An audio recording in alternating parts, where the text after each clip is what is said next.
Hello students, मैं Amit Gautam, resonance PCCP Sanskrit faculty. और हमने अब तक के लेक्चर में बात की थी सदैव पूर्तो निदेहि चरणम इस चैप्टर के बारे में। इस चैप्टर का हिंदी भावार्थ हम लोगों ने बहुत अच्छे से किया। ट्रांसलेशन के साथ साथ हमने कठिन शब्दों के बारे में जाना कि इस पाठ के अंदर क्या कहा गया है, किस प्रकार की बातों के बारे में कहा गया। श्रीधर वर्णेकर जी के द्वारा जो ये पाठ है ये हमें आगे बढ़ने का संदेश देता है कि किसी भी प्रकार की परिस्थिति हो, हमें निश्चित रूप से उन चुनौतियों का सामना करते हुए आगे बढ़ते रहने की बहुत आवश्यकता है। और इसी का नाम जिंदगी है कि हम अपने लक्ष्य को निरंतरता के साथ प्राप्त करने के लिए आगे बढ़ते रहें, अपने कदम आगे की ओर रखते चलें। आज हम अभ्यास प्रश्नों की बात करेंगे। पहला प्रश्न जो दिया हुआ है, पाठे दत्तम गीतम सस्वर गायतः, कि पाठ में जो दिया गया गीत है इसका हमें सस्वर वाचन करना चाहिए। और हम लोगों ने बिल्कुल वाचन उसी प्रकार से किया कि वाचन करने से आपका जो उच्चारण शैली है, आपकी प्रोनाउंसिएशन जो पावर है वो निश्चित रूप से बहुत अच्छी होगी और हमें संस्कृत के बारे में धीरे धीरे शब्दों को पहचानने में मदद मिलेगी। दूसरा प्रश्न, ये मौखिक प्रश्न था। दूसरा लिखित प्रश्न है, अधोलिखिता नाम प्रश्नानाम उत्तराणी एक पदेन लिखत। सबसे जरूरी बात हो जाती है कि संस्कृत भाषा के अंदर जो प्रश्न दिए हुए हैं उन प्रश्नों का हम सही रूप में उनका प्रयोग करें कि प्रश्न क्या कह रहा है। तो यहाँ इसका मतलब हुआ कि नीचे कुछ प्रश्न लिखे हुए हैं, इनके उत्तर आपको एक पदेन यानी वन वर्ड आंसर आपको देना है, एक शब्द में उनका आंसर आपको देना है। ठीक है, जैसे पहला प्रश्न दिया हुआ है, स्वकीयम साधनम किम भवति। स्वकीयम यानी अपना, साधन यानी साधन या अपनी सुविधा, किम यानी क्या, होती है, भवति यानी होती है। तो यहां इस प्रश्न का उत्तर होगा बलम, कि खुद का बल, खुद का पराक्रम, खुद का शौर्य ही हमारा सबसे बड़ा साधन होता है। दूसरा प्रश्न है, ख में पथि के विषमाहा प्रखराहा। पथि यानी रास्ते में, के यानी कौन, विषम यानी उबड़ खाबड़, प्रखर यानी नुकीले हैं, कि रास्ते में कौन नुकीले हैं, कौन उबड़ खाबड़ है। तो के बहुवचन में है, इसलिए यहां पर इसका जो आंसर आएगा वो आंसर है पाषाणाहा। पाषाणा यानी पत्थर। ठीक है, कि रास्ते में जो पत्थर, जो चट्टानें मिलेंगी वो नुकीली होंगी और उबड़ खाबड़ होंगी। ग के अंदर दिया हुआ है, सततम किम करणीयम। सततम मतलब निरंतर, किम यानी क्या, करणीयम यानी करना चाहिए, कि हमें निरंतर क्या करना चाहिए। तो यहाँ पे किम की जगह आएगा ध्येय स्मरणम। बिल्कुल आखिरी वाले जो पैराग्राफ है उसके अंदर आखिरी जो शब्द है वही इस प्रश्न का उत्तर होगा कि हमेशा हमें ध्येय स्मरणम, अपने लक्ष्य को याद करना चाहिए, अपने लक्ष्य का स्मरण करना चाहिए। अगला है, एतस्य गीतस्य रचयिता क, कि इस गीत के रचयिता कौन है, इस गीत को किसने लिखा है। तो क को हटा देंगे, इसकी जगह लिखेंगे श्रीधर वर्णेकरः भास्करः। श्रीधर वर्णेकरः भास्करः। ठीक है, इसके बाद अगला है, स कीदृश कवि ही मन्यते, कि उन्हें किस प्रकार का कवि कहा जाता है। यह हमारे इंट्रोडक्शन में दिया हुआ है। कीदृश मतलब यहाँ पर राष्ट्रवादी कवि के रूप में इनको जाना जाता है। तो ये जो है श्रीधर वर्णेकर भास्कर, ये राष्ट्रवादी कवि के रूप में इन्होंने अपनी पहचान बनाई है। तो इस प्रकार से पांचों प्रश्नों का उत्तर आपको वन वर्ड आंसर में देना है, जो कि आपके स्क्रीन पर इस समय पांचों के उत्तर दिए जा चुके हैं। इसके बाद अगले प्रश्न पर हम चलेंगे कि नेक्स्ट प्रश्न क्या कह रहा है। मंजुषातः क्रियापदानि चित्वा रिक्त स्थानानि पूरयत, कि नीचे मंजुषा मतलब इंडेक्स, जो आपके सामने ये इंडेक्स दिया हुआ है, इस इंडेक्स के अंदर कुछ शब्द दिए हुए हैं और उन शब्दों का हमें जो है वो निश्चित रूप से प्रयोग करते हुए फिल इन द ब्लैंक्स, रिक्त स्थानों की पूर्ति करनी है। ठीक है, जैसा कि यहाँ पर एक दिया हुआ है, त्वम पुरतः चरणम निदेहि, कि तुम्हें सामने की ओर अपने पैर रखने चाहिए।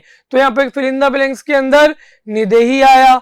उसी प्रकार से क के अंदर दिया हुआ है त्वम विद्यालयम, कि तुम विद्यालय, तो यहां पर आएगा पहले के अंदर चल, तो फिल इन द ब्लैंक्स में आएगा चल, कि तुम विद्यालय चलो।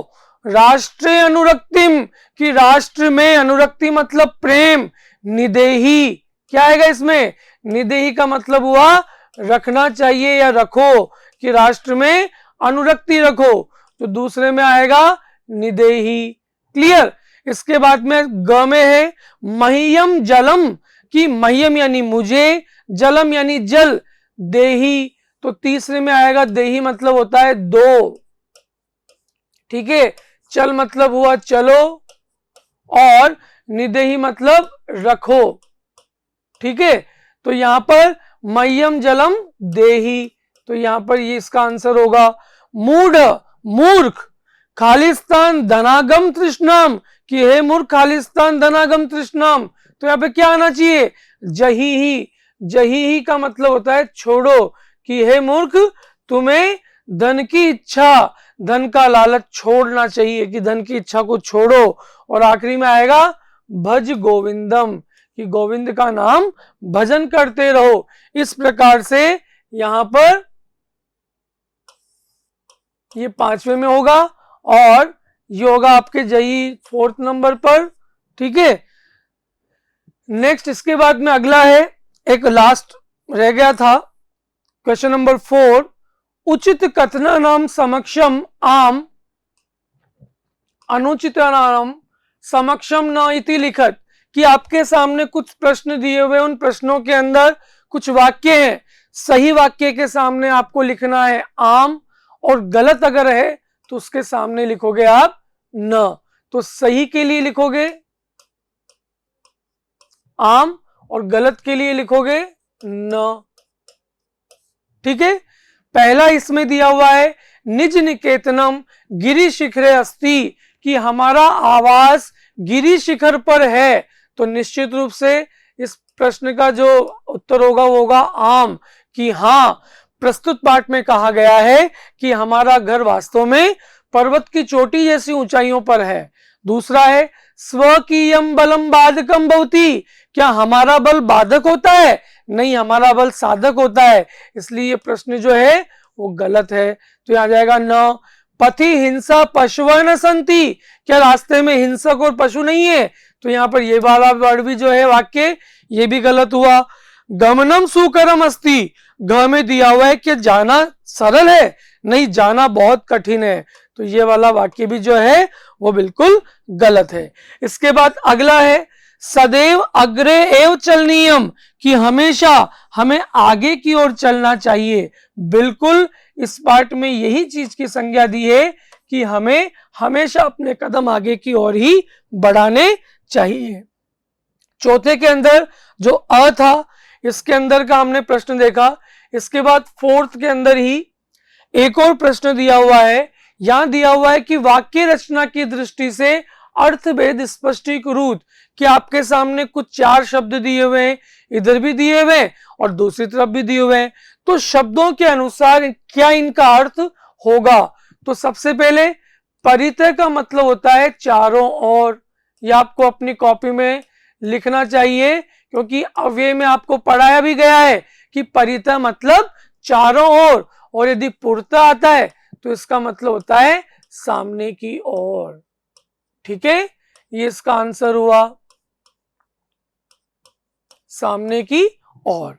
इसके बाद नगह, नगह यानी होता है पहाड़, नगह का मतलब क्या हुआ पहाड़, और नागह मतलब सांप या सर्प के लिए। ठीक है, आरोहणम, आरोहणम यानी हुआ चढ़ना, आरोहण का मतलब हुआ चढ़ना, और अवरोहणम, अवरोहणम यानी उतरना, असेंडिंग डिसेंडिंग मोड जिसको हम इंग्लिश में कहते हैं। विषम यानी उल्टा या विपरीत, दोनों में से कोई भी आप लिख सकते हैं। ठीक है, और सम, सम यानी बिल्कुल बराबर या समान। क्लियर। तो हमने चौथे प्रश्न के अंदर अ वाले पोर्शन को भी सोल्व किया और दूसरे वाले के अंदर दोनों के अर्थ भेद को हमने स्पष्ट किया कि पहले वाले 4 शब्दों का क्या अर्थ है और दूसरे शब्दों का क्या अर्थ है। इसके बाद अगला प्रश्न जो है क्वेश्चन नंबर 5, मंजूषात अव्यय पदानि चित्वा रिक्त स्थानानि पूरयत।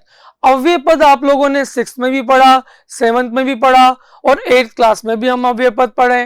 तो मंजूषा मतलब आपके सामने जो इंडेक्स दिया हुआ है, इस इंडेक्स के अंदर कुछ शब्द दिए हुए हैं और निश्चित रूप से इनको ढूंढते हुए रिक्त स्थानों की पूर्ति करनी है।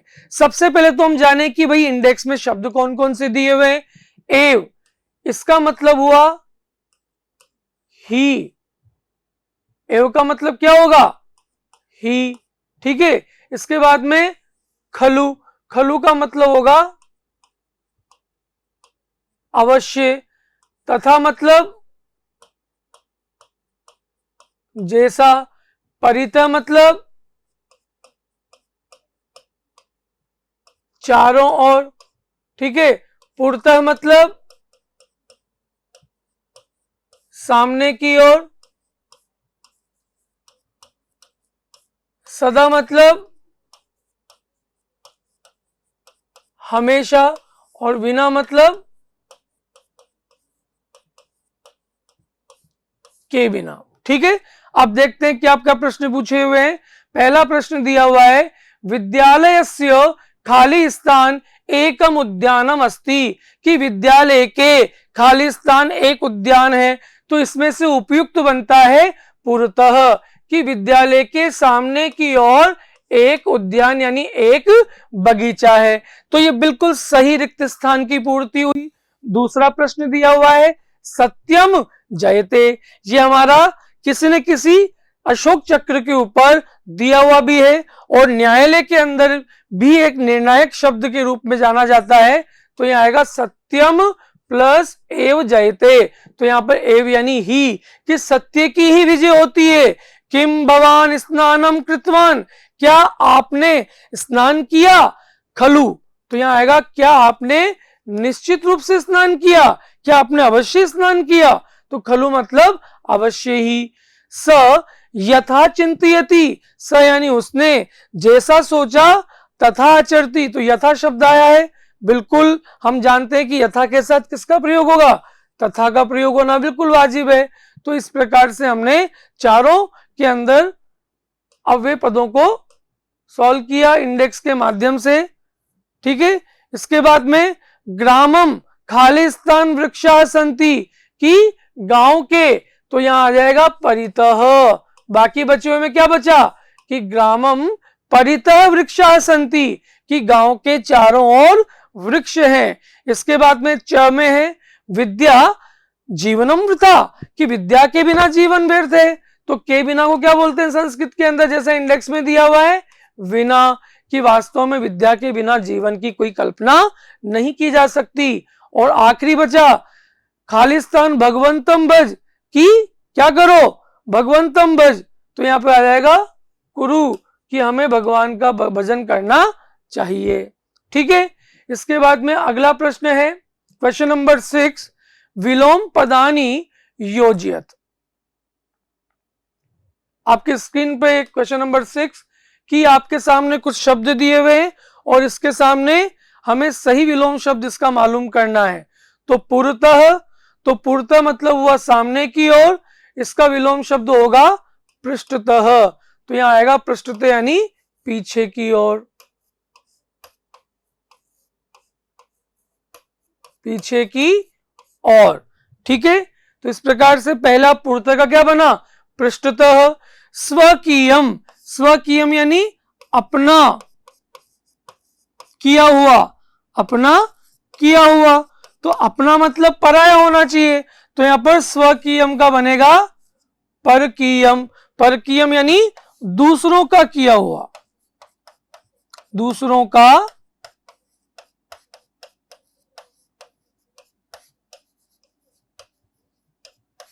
किया हुआ। ठीक है।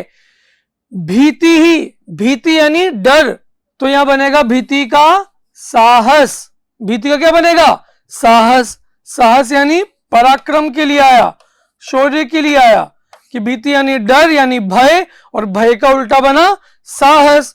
अनुरक्ति मतलब किसी में पूरी तरह से मिल जाना, तो मिलने का उल्टा होगा दूर होना, तो अनुरक्ति का क्या बनेगा? अनुरक्ति का बनेगा विरक्ति। विरक्ति मतलब अलग होना या दूर होना, विरक्त होना। ठीक है, इस प्रकार से शब्द के अकॉर्डिंग हम उसका विलोम शब्द बनाते हैं।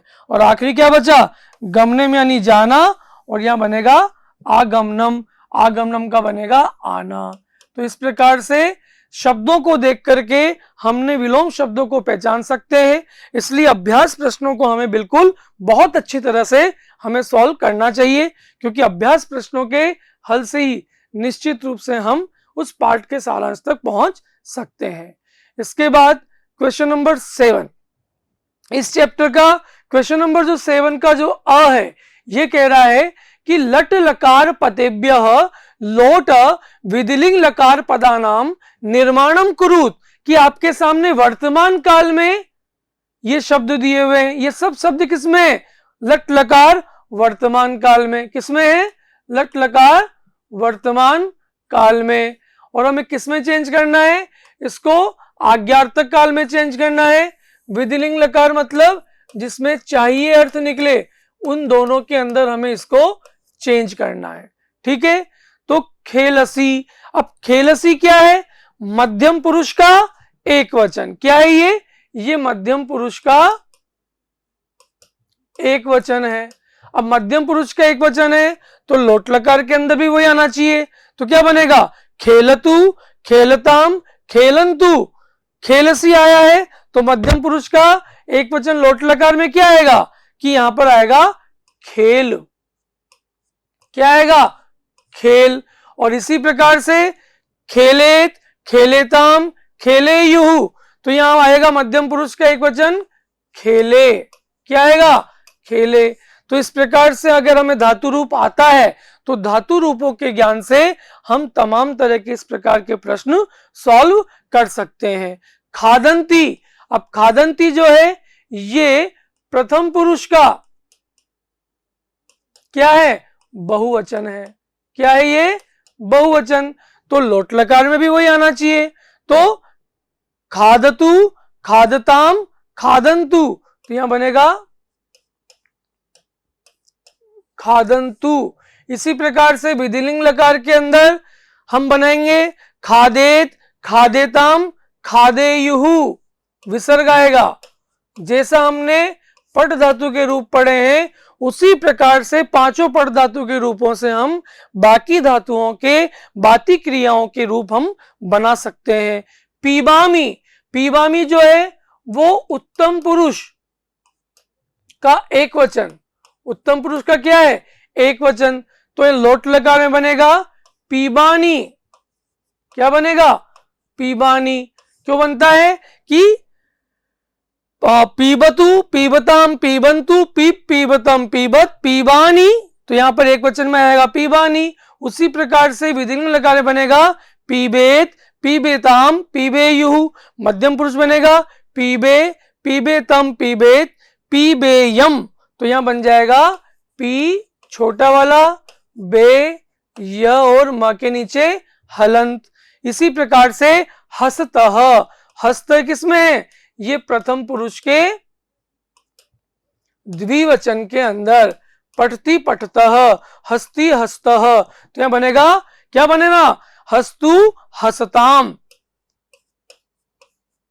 हसता और म में हलंत। उसी प्रकार से हसेत, हसेताम,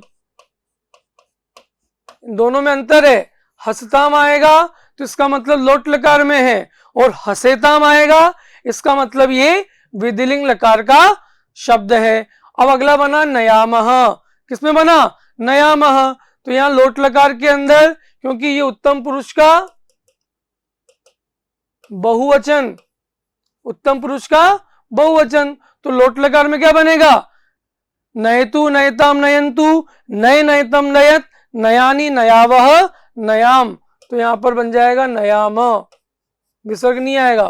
ठीक है, और यहां बन जाएगा पीबेयम पीबे जैसे नयेत नयेताम नयेयुः, नये नयेतम नयेत, नयेयम नयेव नयेम, न ये और म।